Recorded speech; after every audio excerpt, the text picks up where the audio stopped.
নমস্কার, আমি রিম্পা। কেমন আছেন সবাই? আশা করছি সবাই খুব ভালো আছেন, আর আমরাও ভালো আছি। আমার আরও একটি নতুন ব্লগে আপনাদের সবাইকে স্বাগত জানাই।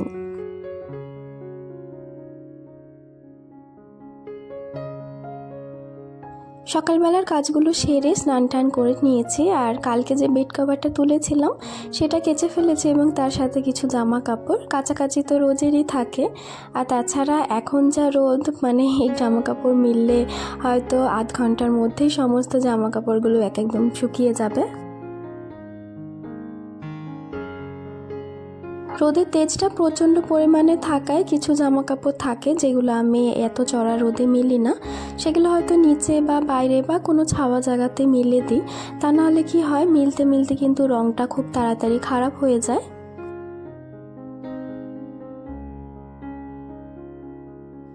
এখন বিছানার চাদর ফাদর যদি কিছু কাচি, সেগুলো এই জায়গাটাতে মেলে দিই, খুব তাড়াতাড়ি শুকিয়ে যায়। তবে মেলার পরে কি হয়, যখন একটু শুকিয়ে আসে তখন কিন্তু হাওয়া দিলে পড়ে যায়। সেই জন্য ওপরে ভারী কিছু একটা চাপা দিয়ে দিই, যাতে শুকিয়ে গেলেও এটা যেন না নিচে পড়ে যায়।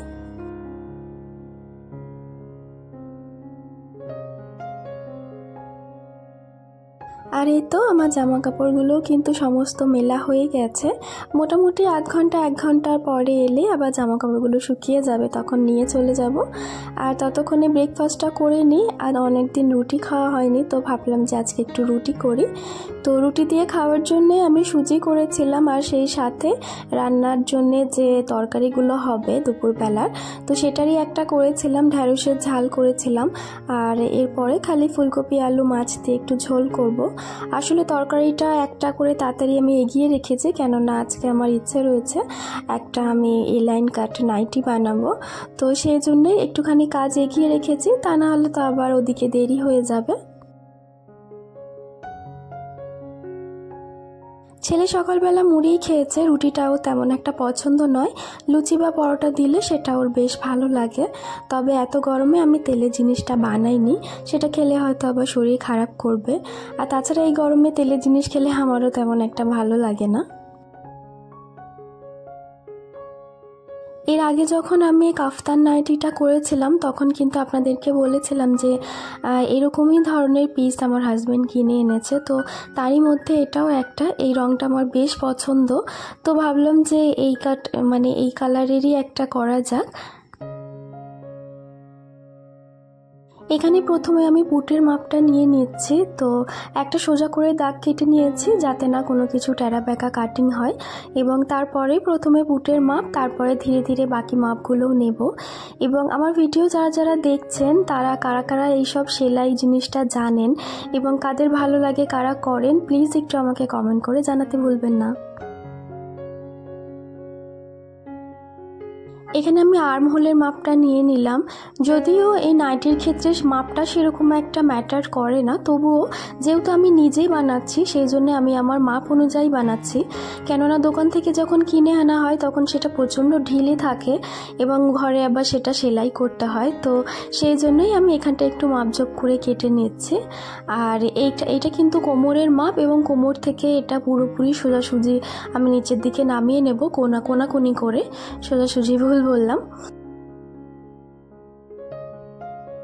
এখানে আমি সামনের গলা এবং পেছনের গলার মাপটা নিয়েছি। পেছনে রেখেছি আমি 3 ইঞ্চি, এবং সামনেটা আমি 6.5 ইঞ্চি রাখবো, 6.5 থেকে 7 ইঞ্চি মতো। ঘরে বসে আমি কাটিংয়ের কাজ যেগুলো করি সেগুলো কিন্তু আমি কখনো কারো কাছ থেকে শিখিনি। এগুলো কিন্তু সম্পূর্ণ আমার ইউটিউব দেখে শেখা, এবং আমার ইচ্ছে হয় যে আমি বানিয়ে পরব, তৈরি করি। ঘরে যেহেতু মেশিন আছে, না করার তো কিছুই নেই। আর তাছাড়া এখন ইউটিউবে অনেক কিছু শেখার থাকে, আপনি এমন কিছু আপনার সমস্যা নেই যেটার সমাধান আপনি ইউটিউবে পাবেন না। তো আমি যা কিছু করি না কেন, আমি সব কিছু ইউটিউব থেকে দেখে নিয়েই তারপরে করি। এবং হ্যাঁ, অবশ্যই তার সাথে একটু নিজেরও বুদ্ধি লাগাই যে আমি এটা এরকম চাই, কেননা আমার নিজের মনের মতন তো আর ইউটিউবে দেখাবে না, ওনারা ওনাদের মতনই করেই দেখান। তো বাদ বাকি আমার যেভাবে ভালো লাগে আমি নিজের মতন একটুখানি মডিফাই করে নিই।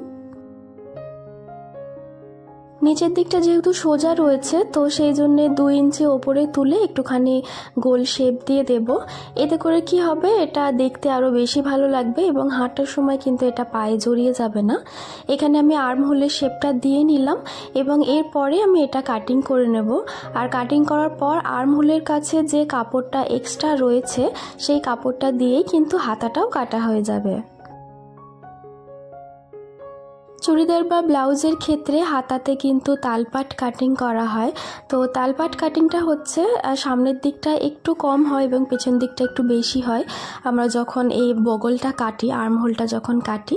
তবে নাইটি বা হাউস কোট কিংবা এইসব ধরনের ম্যাক্সির ক্ষেত্রে কিন্তু তালপাট কাটিংটা করার কোনো প্রয়োজন নেই, কারণ এটা এমনিই একটু ঢিলে ঢিলেই হয়।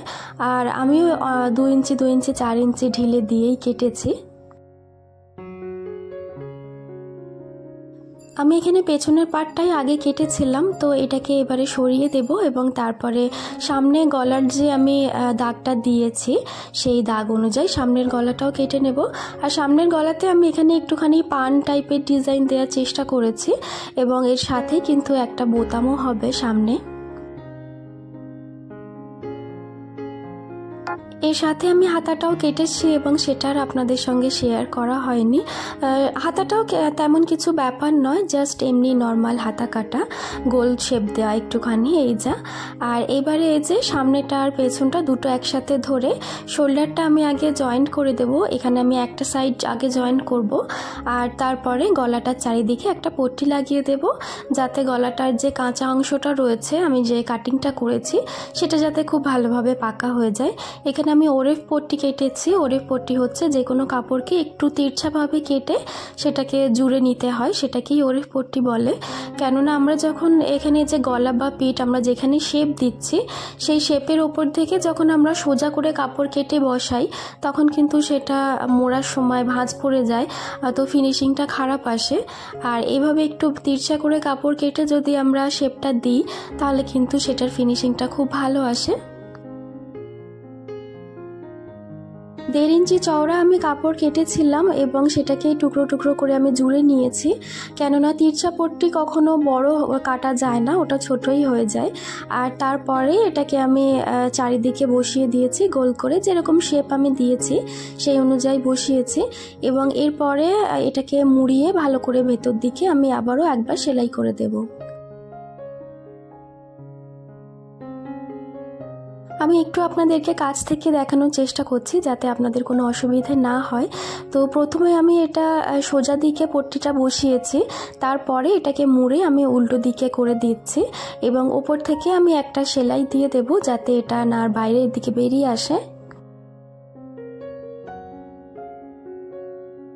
গলার পট্টিটা সেলাই করার পর আমি হাতা লাগিয়েছি এবং সাইডগুলো জুড়ে দিয়েছি।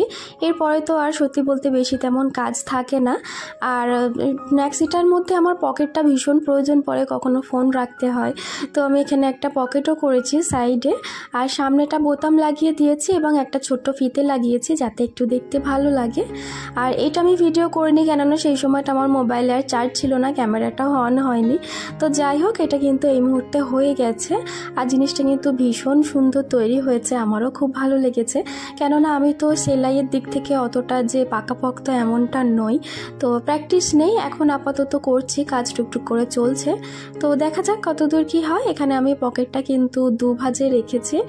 তো যাই হোক, এখানটা পরে আমি একটা বোতাম লাগিয়ে দেব, এখন আপাতত লাগানো হয়নি। আপনাদের কেমন লাগলো কমেন্ট করে অবশ্যই জানাতে ভুলবেন না। আর পরার পর খানিকটা এটা এমন দেখাচ্ছে, এখানে কিন্তু সব কিছু একদম পারফেক্ট হয়েছে, কোথাও কিন্তু কোনো কিছু বড় বা ছোট এরকমটা হয়নি। সত্যি বলতে আমি যখনই কোনো কিছু বানাই কিছু না কিছু গন্ডগোল হয়, যেহেতু আমি ইউটিউব দেখেই করি, আমি কখনো কারো কাছে শিখিনি। তো এইটা কিন্তু একদম পারফেক্ট হয়েছে, কোথাও কোনো গন্ডগোল হয়নি। ঘরে একটা মেশিন থাকলে নিজের চেষ্টাতেই কিন্তু চাইলে অনেক কিছু করা যায়, তাই না? তো আপনাদের কেমন লাগলো অবশ্যই জানাবেন আমাকে। তাহলে চলুন, আমার আজকের ভিডিওটি এই পর্যন্তই। সবাই খুব ভালো থাকবেন, আবারও দেখা হবে।